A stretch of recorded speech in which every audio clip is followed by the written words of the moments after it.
आज हम पढ़ेंगे बाइनरी क्या पढ़ेंगे? आज हम पढ़ेंगे ideal and non ideal solution. ठीक है, तो आइडियल और नॉन आइडियल के लिए सॉल्यूशन तो बाइनरी रहेगा। बाइनरी का क्या मतलब हुआ? टू कंपोनेंट, एक सॉल्यूट है एक सॉल्वेंट है। लेकिन अब जो हम केस पढ़ रहे हैं, अब हम वो पढ़ रहे हैं जिसमें लिक्विड इन लिक्विड सॉल्यूशन की बात कर रहे हैं। लिक्विड इन लिक्विड सॉल्यूशन का मतलब सॉल्यूट भी लिक्विड है और सॉल्वेंट भी लिक्विड है। तो इस तरह के जो बाइनरी सॉल्यूशन होते हैं वो दो तरह के होते हैं, एक होता है आइडियल सॉल्यूशन और एक होता है नॉन आइडियल सॉल्यूशन। तो जो हमारा लिक्विड इन लिक्विड सॉल्यूशन है,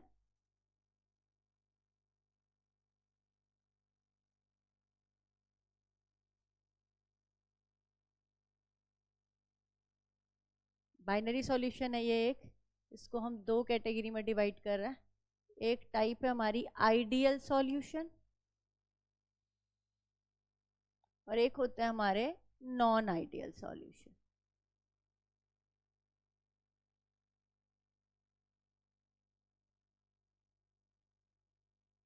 ठीक है, हमने प्रीवियस क्लास में भी बात करी थी कि आइडियल सॉल्यूशन क्या होते हैं। जो राउल्ट्स लॉ को ओबे करते हैं, जो राउल्ट्स लॉ को फॉलो करते हैं, उनको हम क्या कहते हैं? आइडियल सॉल्यूशन कहते हैं। और राउल्ट्स लॉ क्या था? अगर आप किसी को राउल्ट्स लॉ बताना है, आपको मान लो डेफिनेशन याद नहीं है, तो आप क्या बताओगे? फॉर्मूला बता सकते हो वहां पे, यानी कि जो टोटल सॉल्यूशन था वो ईच कंपोनेंट के जो ईच कंपोनेंट था उसके वेपर प्रेशर के सम के बराबर ही था। तो आपका टोटल लिख सकते हैं यहाँ पर सॉल्यूशन लिख सकते हैं। ये क्या था?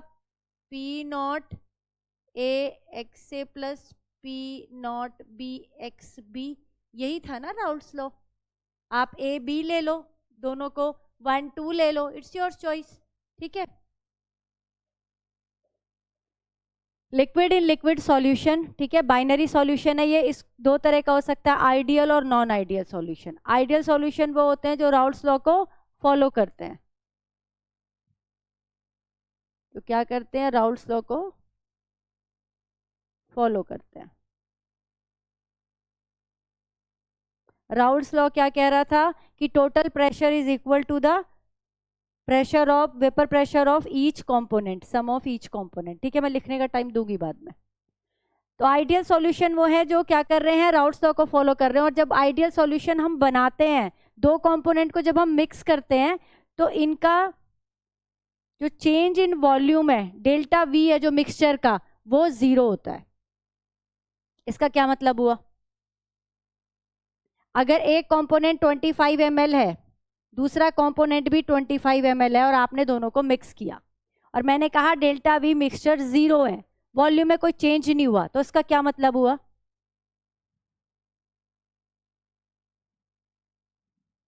पहले कितनी है? 25। आपने 25 में 25 मिलाया तो 25 ही रहा। ऐसा पॉसिबल है? क्या ऐसा हो सकता है? बेटा पहले भी 50 ही थी वॉल्यूम, 25 ये था 25 ये था, टोटल पहले भी 50 थी। जब आपने दोनों को मिलाया तो भी 50 ही रहा, है ना? कोई चेंज नहीं हुआ। पार्टिकल ना तो पास आए ना दूर गए। इंटरेक्शन पढ़ा दिया ना मैंने, जब सॉल्युबिलिटी पढ़ाई है, इंटरेक्शन की बात वहां पे की है। तो यहाँ पे कोई अलग से कोई नया इंटरेक्शन नहीं बना, जितना पहले बॉन्डिंग थी उतनी ही बाद में बॉन्डिंग रही। तो डेल्टा वी क्या होगा? यहाँ पे 0 होगा। Delta H mixing is 0 in case of ideal solution. Delta H mixing is 0 का क्या मतलब हुआ? ना तो मिक्सचर बनाने पर ना तो एनर्जी इसने गेन करी, है ना, और ना ही एनर्जी बाहर निकाली, राइट? कोई एनर्जी का चेंज नहीं हुआ, कोई एंथैल्पी का चेंज नहीं हुआ। तो चेंज इन एंथैल्पी क्या होती है मिक्सचर की? 0 होती है, राइट? लेकिन दो चीजें ऐसी हैं जो 0 नहीं होंगी। एक है delta G mixing is less then 0, या फिर आप नेगेटिव लिख सकते हो। क्या होता है इसका मतलब? क्या होता है डेल्टा जी? क्लास 11th में पढ़ा है, गिब्स फ्री एनर्जी, है ना? गिब्स फ्री एनर्जी में जो चेंज होगा वो क्या होगा? वो नेगेटिव होगा, क्योंकि ये जब आपने दोनों को मिलाया ना, आपने एक दूसरे में डाल दिया, आपने कुछ एक्स्ट्रा एफर्ट थोड़ी लगा मिलाने में आपका, है ना? कोई आपने फोर्स थोड़ी लगाई उसको मिलाने में, कोई आपको एक्शन थोड़ी करना पड़ा। क्या हुआ? स्पॉन्टेनियस मिक्सिंग हुई। तो जब भी कोई स्पॉन्टेनियस रिएक्शन हो रही होगी वहां पर डेल्टा जी क्या होता है, हमेशा नेगेटिव होता है। जो रिएक्शन अपने आप हो रही है, पानी ऊपर से नीचे गिर रहा है, आप यहाँ से बॉल छोड़ रहे हो और वो नीचे गिर रही है, दिस इज स्पॉन्टेनियस रिएक्शंस ना, है ना। आप किसी फोर्स के अगेंस्ट काम नहीं कर रहे। तो स्पॉन्टेनियस जब रिएक्शन होती है तो वहां पर डेल्टा जी की वैल्यू क्या होती है, नेगेटिव होती है, जो ये शो करती है कि रिएक्शन क्या है, स्पॉन्टेनियस है, अपने आप हो रही है।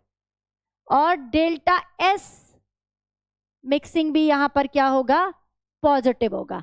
तो ये डेल्टा एस क्या होता है, हाँ, change in entropy. Change in entropy positive होगी, यानी कि एंट्रोपी इंक्रीज हो जाएगी सिस्टम की। ऑब्वियसली आपने दो चीजें मिलाई हैं तो रेंडमनेस बढ़ेगी और एंट्रोपी बढ़ेगी। तो आप आइडियल पढ़ो या नॉन आइडियल पढ़ो, जब भी आप कुछ भी एक्शन करोगे तो डेल्टा जी अधिकतर नेगेटिव और डेल्टा एस अधिकतर पॉजिटिव होता है किसी भी स्पॉन्टेनियस रिएक्शन के लिए। तो ये दोनों तो फिक्स रहेंगे, लेकिन जब आप इधर देख रहे हो आइडियल सॉल्यूशन में तो ये जीरो होगा, change in volume and change in energy is also zero. तो इसको हम क्या कहते हैं, आइडियल सॉल्यूशन कहते हैं। अच्छा, आइडियल सॉल्यूशन में ऐसा होता क्यों है, फिर जो हमने सॉल्युबिलिटी के टाइम भी पढ़ा था, जब आपने ए को बी में मिलाया तो ए और ए की आपस में बॉन्डिंग या इंटरेक्शन है और बी का बी के साथ इंटरेक्शन है, और जब इन दोनों को आपने एक जगह मिक्स कर दिया तो ए बी बन गया। तो जितनी फोर्स ऑफ इंटरेक्शन यहाँ थी, जितना फोर्स ऑफ इंटरेक्शन यहाँ था, बिल्कुल exactly same force of interaction इन दोनों के बीच में है ना, कोई चेंज नहीं हुआ इंटरेक्शन में।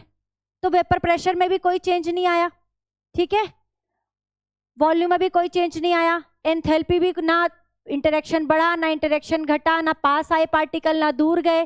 तो इसीलिए यहाँ पे क्या होगी, ये सारी जो वैल्यू होंगी वो जीरो होंगी और total pressure is equal to the partial pressure of components होगा। ठीक है, क्लियर हो गया ये।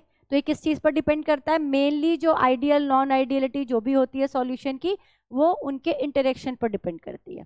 अब इसके एग्जाम्पल क्या होंगे, देखो, कोई भी दो सॉल्यूशन या दो लिक्विड जो आप मिलाते हो वो कब आइडियल सॉल्यूशन बना सकते हैं, जब उनकी ना पोलैरिटी सेम हो, जब उनकी नेचर सेम हो, है ना। जब एक जैसे नेचर की चीजों को मिलाओगे तो वहां पर आइडियल सॉल्यूशन बनने के चांसेस बढ़ जाएंगे। जैसे कि आपने बेंजीन के अंदर टॉलीन मिलाया, बेंजीन और टॉलीन दोनों ही एरोमेटिक हाइड्रोकार्बन है, दोनों के अंदर बेंजीन रिंग होती है ना, दोनों के अंदर एरोमेटिक नेचर होता है। तो इन दोनों को जब आप मिला रहे हो तो आपका आइडियल सॉल्यूशन बनने की पॉसिबिलिटी होती है। दूसरा एग्जाम्पल, अगर आपने मिथाइल फ्लोराइड के अंदर मिथाइल ब्रोमाइड मिला दिया या फ्लोरोमीथेन में ब्रोमोमीथेन मिला दिया, अब यहाँ पे कार्बन नंबर भी सेम है ना, दो ग्रुप अलग है, ये दोनों ग्रुप अलग अलग है, लेकिन दोनों ही 17 हेलोजन ग्रुप के एटम है, दोनों ही इलेक्ट्रोनेगेटिव होते हैं, तो नेचर एक जैसी होती है। तो जब सेम नेचर वाले सॉल्यूट और सॉल्वेंट को हम मिक्स करें, सेम पोलैरिटी वाले सॉल्यूट और सॉल्वेंट को हम मिक्स करें, तो वहां पे आइडियल सॉल्यूशन बनने के चांसेस होते हैं। Is it clear? ठीक है, जैसे आपने मिला दिया CCl4 और SiCl4, ठीक है, कार्बन फैमिली का है ये कार्बन, ये भी कार्बन फैमिली का, ये कार्बन है और ये सिलिकॉन है, दोनों एक ही फैमिली के हैं, दोनों 4 Cl के साथ जुड़े हुए हैं और दोनों ही नॉन पोलर हैं, पोलैरिटी इनकी क्या है, सेम हो गई। तो इसीलिए ये क्या बनाते हैं, आइडियल सॉल्यूशन बनाते हैं। ठीक है, आपने क्लोरोबेंजीन और फ्लोरोबेंजीन मिला दी, दोनों एक ही बात है ना। तो ऐसे वाले जितने भी सॉल्यूशन होंगे वो आइडियल के एग्जाम्पल होंगे। आपको क्वेश्चन कैसे आएगा एग्जाम में, आइडियल सॉल्यूशन इज, 4 ऑप्शन दे दिए आपको, तो वहां पे आपको क्या पहचानना है, क्या देखना है, एक तो पढ़े हुए आपको मिल रहे हैं क्या जो आपने याद करें, एक तो पहले वो देख लोगे। दूसरा, अगर आपको लग रहा है कि नहीं मेरे पढ़े हुए नहीं है, तो आप उनकी नेचर चेक कर लोगे, एक जैसे फंक्शनल ग्रुप है, एक जैसे कार्बन है, एक ही ग्रुप के एलिमेंट है अगर, तो वो कैसे होंगे, आइडियल सॉल्यूशन बनाएंगे। यहां तक नोट करो। प्रैक्टिस के लिए बुक लेने के लिए बोल रहे हो? नहीं, कोई जरूरत नहीं है, सिर्फ एनसीईआरटी बहुत है। बुक चाहिए होगी मुझसे लेना, क्यों पैसे वेस्ट करना है, करनी तुम्हें है नहीं, बिना मतलब पेरेंट्स को और बर्डन डालना। हाँ पढ़ते हो तो, लेकिन उससे क्यों पढ़ना है, जब आप नोट्स बना रहे हो तो नोट्स पूरे रखो, है ना। और जो क्वेश्चंस अगर आपको क्वेश्चन प्रैक्टिस के लिए चाहिए होगा तो वो मैं आपको दे दूंगी। फिजिकल में तो वैसे भी न्यूमेरिकली तो प्रैक्टिस करना है। चलो यहाँ तक हो गया। अब बात करते हैं नॉन आइडियल सॉल्यूशन की। तो जब आइडियल ये वाले होते हैं जो राउल्ट्स लॉ को फॉलो करते हैं, तो नॉन आइडियल कौन से हैं जो राउल्ट्स लॉ को फॉलो नहीं करेंगे?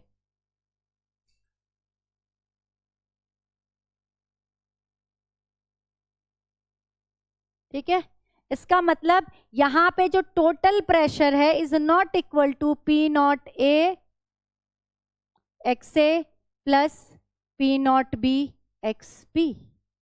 यही हुआ ना non ideal solution. It means delta V is not equal to zero, it means delta H is not equal to zero. जब इस तरह की कंडीशन होगी उसे ही तो हम कहेंगे कि ये नॉन आइडियल सॉल्यूशन है, आइडियलिटी से डेविएट हो रहे हैं। अब नॉन आइडियल सॉल्यूशन भी दो तरह के होते हैं। पॉजिटिव डेविएशन जो राउल्ट्स लॉ से पॉजिटिव डेविएशन शो करते हैं, या फिर नेगेटिव डेविएशन वाले। राइट, यहां तक नोट हो गया? करना जरा, फिर दो में इसको डिवाइड कर लेते हैं।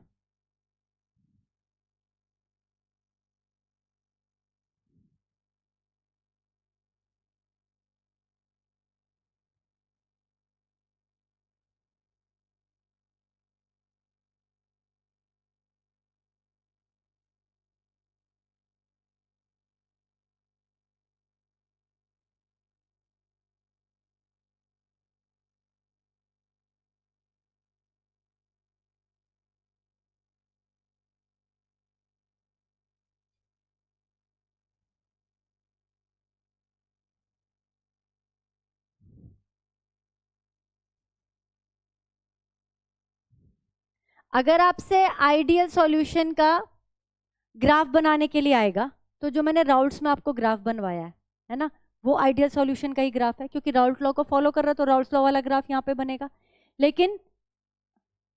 लेकिन नॉन आइडियल में जो ग्राफ बनाएंगे वो अलग होंगे। तो अगर आपसे पॉजिटिव डेविएशन या नेगेटिव डेविएशन का ग्राफ पूछेगा तो वो आप बनाएंगे। ठीक है, मैं बनाऊंगी यहाँ पे, कॉपी में नोट करेंगे। पहले लिखेंगे पॉजिटिव डेविएशन।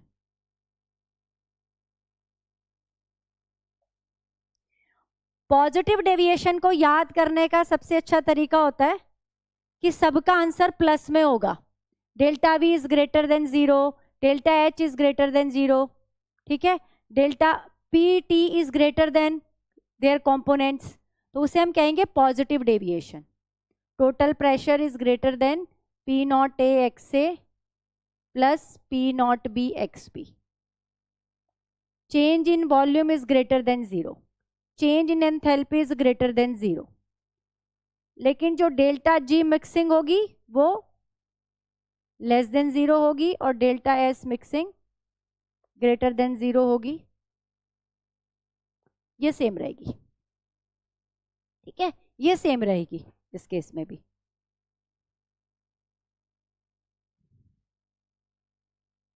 देखो क्यों आया ये P T is greater than P A naught X A plus P B naught X P. हम इसे क्या कह रहे हैं? पॉजिटिव डेविएशन कह रहे हैं। इसका मतलब ये जो फर्क आया है यहाँ पे, ये इक्वल ना होकर ग्रेटर देन हुआ है, तो क्या फर्क पड़ा होगा? कहाँ फर्क पड़ा होगा? बेस क्या है इस पूरी थ्योरी का? Interaction, molecular interaction is the base, है ना। तो हमने ये कहा था कि जो ए इंटरेक्शन है और ये जो बी बी इंटरेक्शन है, इन दोनों को आपने मिलाया तो यहाँ पे क्या बना? ए बी इंटरेक्शन बना। तो अब ये बताओ कि ये ए बी इंटरेक्शन ज्यादा होगा इससे और इससे, या फिर इन दोनों के ज्यादा होंगे फाइनल वाले से? कि रिजल्ट ये आए, ये रिजल्ट आए, ए बी इंटरेक्शन ज्यादा होगा। तो अगर ए बी इंटरेक्शन ज्यादा हुआ, मॉलिक्यूल ज्यादा पास आए, ज्यादा पास आए तो कम वोलेटाइल हुए, कम वेपर बनी, कम वेपर प्रेशर होगा। ये तो उल्टा हो गया, यहाँ तो वेपर प्रेशर ज्यादा हो रहा है। सोचो, यहाँ पे हम क्या कह रहे हैं कि सॉल्यूशन का वेपर प्रेशर ज्यादा है अपने जो ये मिलाए हमने ईच कंपोनेंट के प्योर वेपर प्रेशर से। सॉल्यूशन का वेपर प्रेशर ज्यादा है, सॉल्यूशन यानी कि इसका वेपर प्रेशर ज्यादा है इसके वेपर प्रेशर से और इसके वेपर प्रेशर से। इसका वेपर प्रेशर ज्यादा कब होगा? जब इसके ज्यादा पार्टिकल वोलेटाइल होंगे, ज्यादा पार्टिकल वेपर्स बनाएंगे, ज्यादा वेपर बनेंगी तो ज्यादा वेपर प्रेशर बनेगा। ये बात समझ में आ रही है? आपको बात समझ में आ रही है? इसके ज्यादा पार्टिकल क्या होंगे, वोलेटाइल होंगे। ज्यादा वोलेटाइल होंगे पार्टिकल, कब होंगे वोलेटाइल, जब उनके बीच में बॉन्डिंग वीक होगी, तभी तो वोलेटाइल होंगे पार्टिकल, है ना। इसका मतलब ये वाला जो इंटरेक्शन है वो कैसा है, कमजोर है, वीक इंटरेक्शन है। और ये वाला इंटरेक्शन कैसा है, स्ट्रॉन्ग है। तो हम क्या लिख सकते हैं यहां पे, in case of positive deviation A interaction plus B interaction is greater than A B interaction. बोलो ये बात समझ में आ रही है, ये बात ठीक है, ये समझ में आ रही है कि A interaction B interaction is greater than A B interaction. अब यहां पर क्या हो गया, इंटरेक्शन कम है, ये वाला इंटरेक्शन कम है, तो इसका वेपर प्रेशर क्या है, पी नॉट ए है, इसका क्या है, पी बी नॉट है, इसका क्या है, पी टी से रिप्रेजेंट किया। समझ आया बेटा आपको। इन दोनों का जो सम है वो क्या है, इन दोनों का जो सम है वो क्या है, कम है इससे, ठीक है। पीटी ज्यादा क्यों हुआ, क्योंकि यहां पर बॉन्डिंग कम थी, मॉलिक्यूल्स ने ज्यादा वेपर बनाए, ज्यादा वेपर प्रेशर बन गया। ये क्लियर हो गया। तो इंटरेक्शन लिखना जरूरी है। जब आपने पॉजिटिव डेविएशन या आइडियल भी लिखा था ना, तो इसमें एक लाइन जरूर लिख लेना कि यहाँ पे A interaction plus B interaction is equal to the A B interaction.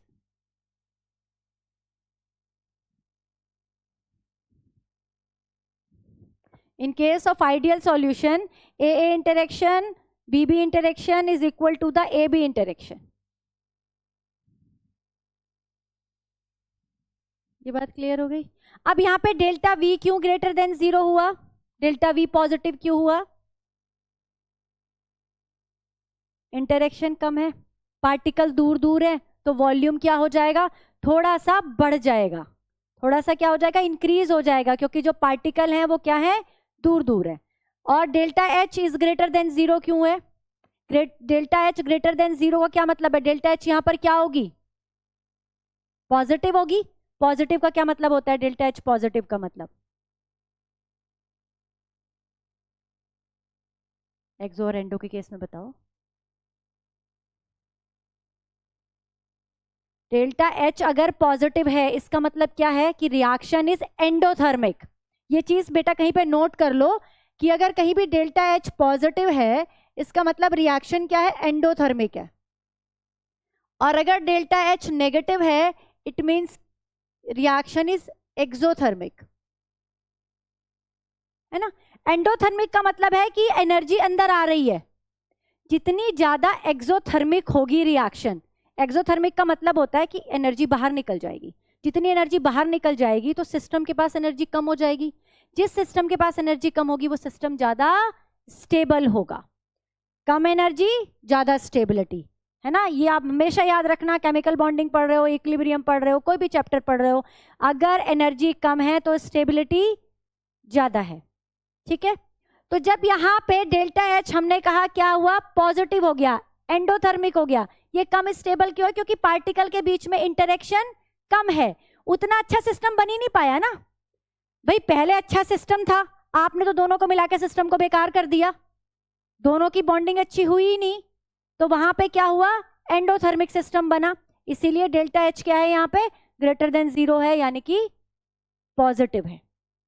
इन दोनों की बात हम पहले भी कर चुके हैं, ये दोनों सेम है, राइट। अब इनके एग्जाम्पल लिखेंगे। तो पॉजिटिव डेविएशन का एग्जाम्पल क्या होगा कि अगर आप इथाइल अल्कोहल में वाटर मिला दो, C2H5OH प्लस H2O, ये एक पॉजिटिव डेविएशन को शो करता है। पहले समझ लो, मैं लिखने का टाइम दूंगी। इथाइल अल्कोहल में अगर हम वाटर मिलाते हैं तो ये क्या करता है, पॉजिटिव डेविएशन का काम करता है। इथाइल अल्कोहल की अपनी अच्छी सी हाइड्रोजन बॉन्डिंग चल रही थी, वाटर की अपनी अच्छी सी हाइड्रोजन बॉन्डिंग चल रही थी, दोनों को मिला दिया आपने, वहां पे हाइड्रोजन बॉन्डिंग को आपने क्या कर दिया, डिस्टर्ब कर दिया। इसीलिए ये क्या करेगा, पॉजिटिव डेविएशन शो करेगा। CS2 मिला दिया आपने एसीटोन के अंदर, देखो जो एसीटोन होता है इसमें डाइपोल डाइपोल इंटरेक्शन होता है। समझते हो डाइपोल डाइपोल इंटरेक्शन किसे कहते हैं, हाँ जी समझते हो क्या होता है डाइपोल डाइपोल इंटरेक्शन, सुना है कभी।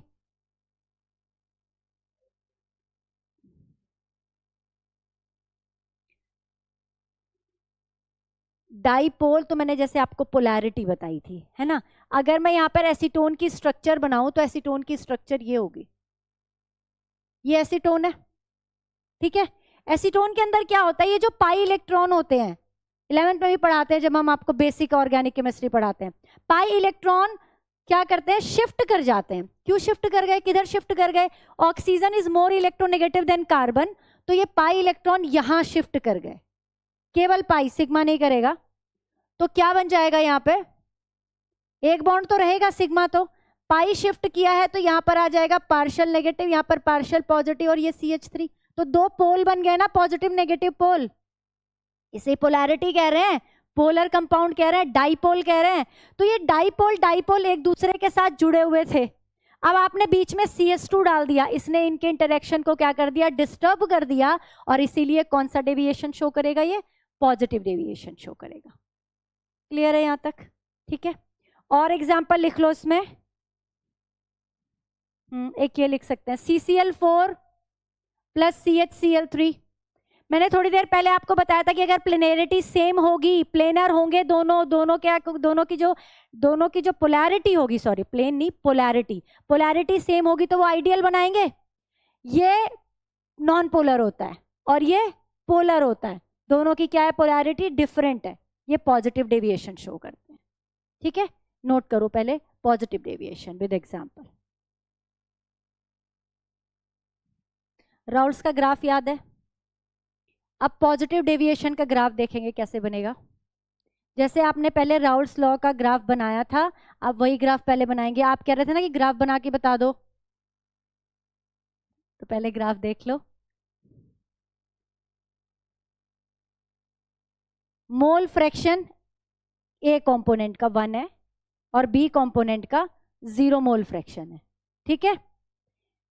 यहां पे मोल फ्रैक्शन ए का 0 है और बी, केवल बी प्रेजेंट है। अगर मैंने लिखा है XB इज इक्वल टू 1, तो केवल यहाँ पे XB है प्योर स्टेट में, और ये खत्म है, ये 0 है ना।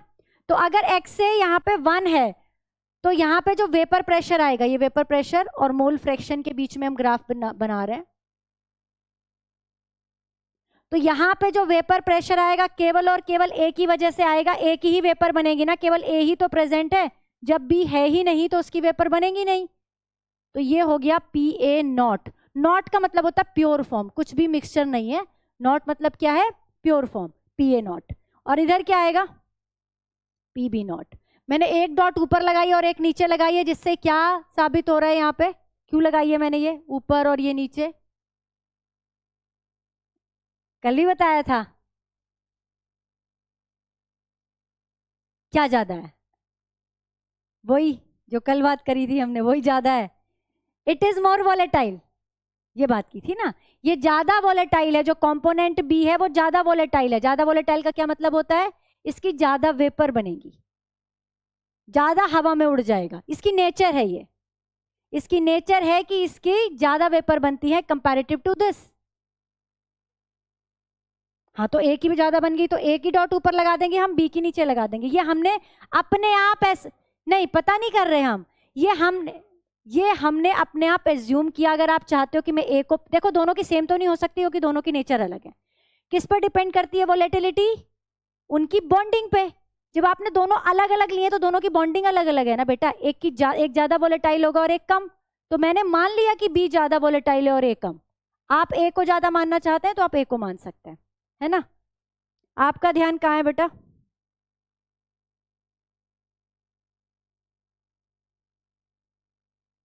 इसका क्या मतलब हुआ, x से धीरे धीरे धीरे धीरे कम हो रहा है, या फिर आप ये कह लो कि x भी धीरे धीरे धीरे धीरे बढ़ रहा है। 0 से 1 की तरफ जा रहे हैं तो x भी धीरे धीरे क्या हो रहा है, बढ़ रहा है, और यहाँ आके केवल x भी प्रेजेंट है, इसीलिए ये PB नॉट है। तो ये ग्राफ किसका है, PB का ग्राफ है, मिक्सचर वाले PB का। यहाँ पे जा रहे हैं तो A धीरे धीरे धीरे धीरे बढ़ रहा है, तो ये PA का ग्राफ है। क्या ये बात समझ में आई। ये मिक्सचर में होता है, जब हमने PA लिखा, PB लिखा, जब हमने नॉट लगा दिया, ये प्योर फॉर्म का होता है। अब इन दोनों को मिला देंगे, इसको मैं रेगुलर लाइन से बना देती हूँ, क्योंकि डेविएशन की भी मुझे लाइन दिखानी है और मेरे पास एक ही कलर का मार्कर है। ये ग्राफ हमने कल बनाया था, ये आपको आता है ना, ये समझ आ गया था कल। अब हम बात कर रहे हैं पॉजिटिव डेविएशन की। पॉजिटिव डेविएशन में क्या होगा, थोड़ा थोड़ा बढ़ जाएगा सब। तो ये डेविएशन आ गया, ये डेविएशन आ गया, तो ये डेविएशन आ गया। ये जो लाइन थी, ये लाइन शो कर रही थी PT is equal to PA plus PB, और ये लाइन क्या शो कर रही है, PT is greater then PA plus PB। बोलो बात समझ में आ रही है ना? तो जब लाइन आपने ऊपर बनाई है उससे तो पॉजिटिव, और नेगेटिव में क्या हो जाएगी, लाइन नीचे आ जाएगी, राइट?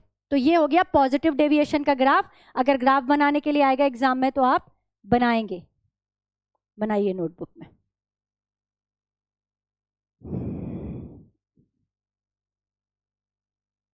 यहां पे ऐसे लिख लेना कि जो रेगुलर लाइन है वो आइडियल केस के लिए है, और जो डॉटेड लाइन है वो पॉजिटिव डेविएशन के लिए। ये नोट कर लेना साइड में। बना क्यों नहीं रहे हो?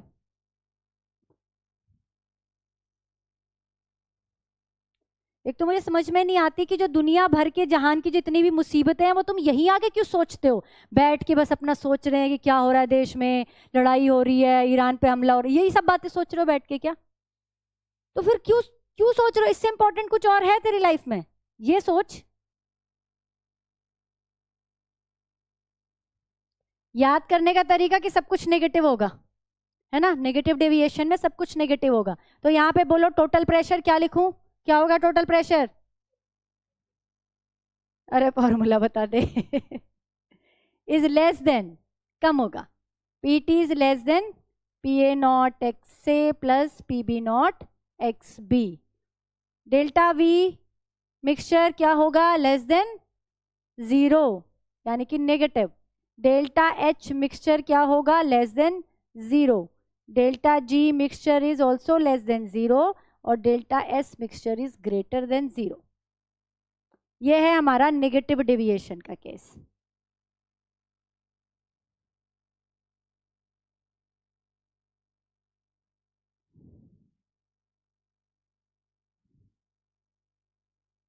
समझेंगे कैसे इसको? फिर से इंटरेक्शन से समझेंगे। क्या हुआ यहां पे, टोटल प्रेशर क्या हो गया, कम हो गया। ईच कंपोनेंट के सम से टोटल प्रेशर क्या हो गया, कम हो गया। तो AA और BB को जब आपने मिलाया और AB बनाया,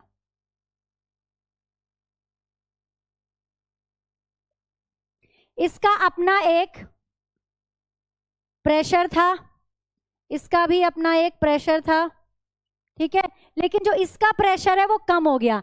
कम क्यों हुआ होगा, क्योंकि कम वेपर बनी होगी, इसीलिए कम प्रेशर हुआ होगा। भाई कम वेपर प्रेशर का मतलब यही है कि कम वेपर्स बनी, क्योंकि वेपर्स ही तो प्रेशर डालती है, उसको हम वेपर प्रेशर कहते हैं। तो कम वेपर्स बनी, इसका क्या मतलब हुआ कि उनके बीच की जो बॉन्डिंग है वो स्ट्रांग हो गई। A और B को जब आपने मिलाया तो A और B के बीच में इतना स्ट्रांग बॉन्ड बना, आप यहां देखो बेटा, इतना स्ट्रांग बॉन्ड बना कि उन्होंने क्या किया, A और B को जाने नहीं दिया, सॉल्यूशन को छोड़ के वेपर्स नहीं बनाने दी। तो वेपर्स कम बनी, वेपर प्रेशर डिक्रीज हो गया। तो क्या लिखेंगे यहां पे, AB इंटरेक्शन क्या होगा, बोलो, is greater then AA interaction plus BB interaction, है ना? क्योंकि बाद में इंटरेक्शन इतना अच्छा था, इतनी अच्छी बॉन्डिंग थी, इतनी अच्छी स्टेबिलिटी हो गई कि वेपर प्रेशर डिक्रीज हो गया।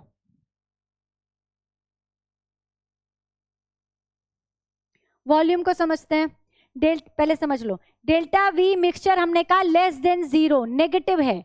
क्या हुआ इसका मतलब यहाँ पे कि पार्टिकल आपस में इतनी अच्छी बॉन्डिंग बना ली कि जो फाइनल वॉल्यूम है वो क्या हो जाएगा, थोड़ा कम हो जाएगा। पार्टिकल ज्यादा पास पास आ गए होंगे, है ना? पास पास आने की वजह से उनका वॉल्यूम क्या हुआ, थोड़ा सा डिक्रीज हो गया। तो डेल्टा V यहाँ पे क्या आएगा, नेगेटिव आएगा। अब delta H mixture is less then 0। जब इंटरेक्शन बहुत अच्छा होता है तो क्या होती है, स्टेबिलिटी आती है ना? स्टेबिलिटी आने का क्या पहचान होती है कि एनर्जी बाहर जाती है, और एनर्जी बाहर जाती है इसका मतलब एनर्जी बाहर जाएगी तो रिएक्शन कैसी होगी, एक्सोथर्मिक होगी। तो फालतू एनर्जी बाहर निकल गई और सिस्टम क्या हो गया, स्टेबल हो गया। आप इन सब के जो एक्सप्लेनेशन है वो अपनी कॉपी में अपनी लैंग्वेज में लिखा करो नोटबुक में। उस टाइम याद नहीं रहेंगे एग्जाम के टाइम पे, है ना। तो लिख लिया करो कि डेल्टा वी क्यों कम हुआ, इंटरेक्शन यहाँ पे ज़्यादा हो गया, यहाँ पे स्टेबिलिटी आ गई, एनर्जी बाहर निकल गई स्ट्रॉन्ग बॉन्डिंग होने की वजह से। ये चीज़ें नोट करो, लिखो। नेगेटिव डेविएशन का ग्राफ कैसे बनेगा?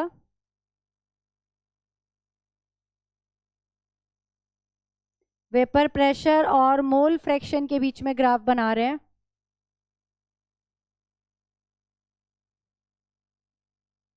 एक्स ए यहाँ पे 1 है, एक्स बी 0 है, सेकेंड कंपोनेंट यहाँ पे 1 है और फर्स्ट कंपोनेंट 0 था।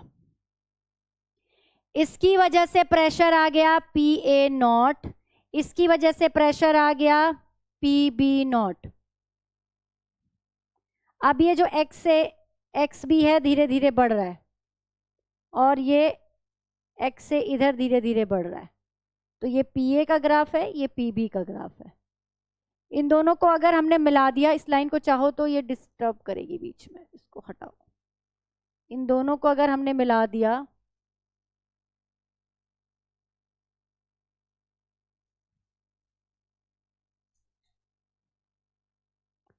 तो ये हमारा आ गया P T is equal to P A plus P B. लेकिन हम बना रहे हैं नेगेटिव डेविएशन का ग्राफ, तो डेविएट हो जाएगा नेगेटिवली, थोड़ा सा नीचे की तरफ शिफ्ट हो जाएंगे तीनों ग्राफ।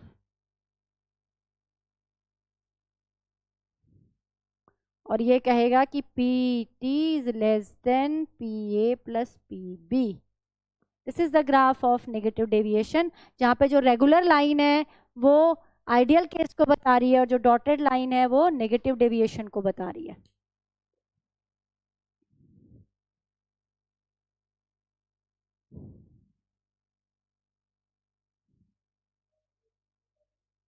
नेगेटिव डेविएशन को बता रही है और रेगुलर लाइन है वो आइडियल केस को बता रही है। एग्जाम्पल क्या होंगे नेगेटिव डेविएशन के? पहला और मोस्ट इंपॉर्टेंट एग्जाम्पल है कि अगर क्लोरोफॉर्म के अंदर, क्लोरोफॉर्म कौन क्या होती है? कभी सुना है क्लोरोफॉर्म का नाम?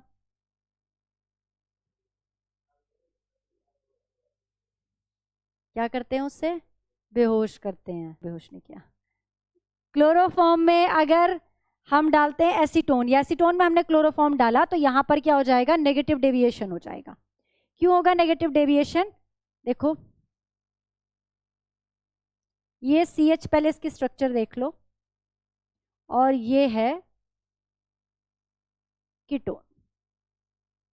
मैंने कीटोन में क्या बताया था कि यहाँ पे होती है डाइपोल डाइपोल इंटरेक्शन, ये बात करी थी हमने। हाँ, तो इसके नेगेटिव ऑक्सीजन और इसकी हाइड्रोजन के बीच में एक बॉन्डिंग बन जाती है जिसे हम कहते हैं hydrogen bonding. Hydrogen bonding intermolecular attraction में सबसे स्ट्रॉन्ग बॉन्डिंग होती है। अब ये इतनी स्ट्रॉन्ग बॉन्डिंग बन गई, पहले क्या था? डाइपोल डाइपोल इंटरेक्शन था केवल इसके अंदर। अब इसके अंदर क्या डल गया? CH3 डल गया, तो हाइड्रोजन बॉन्डिंग बन गई जो कि एक स्ट्रॉन्ग बॉन्डिंग है। अब पार्टिकल और ज्यादा पास आ गए और वो क्या शो करेगा? नेगेटिव डेविएशन शो करेगा।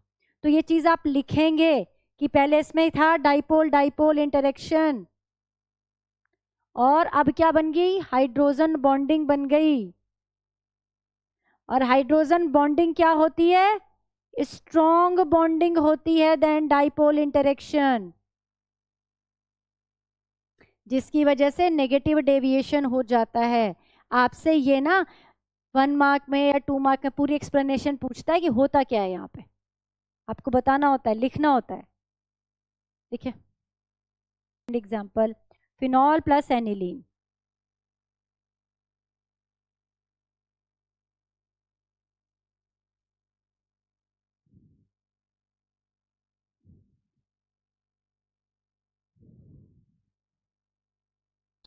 HCl प्लस H2O भी एक एग्जाम्पल है, HF प्लस H2O भी एग्जाम्पल है, HNO3 प्लस H2O भी एग्जाम्पल है।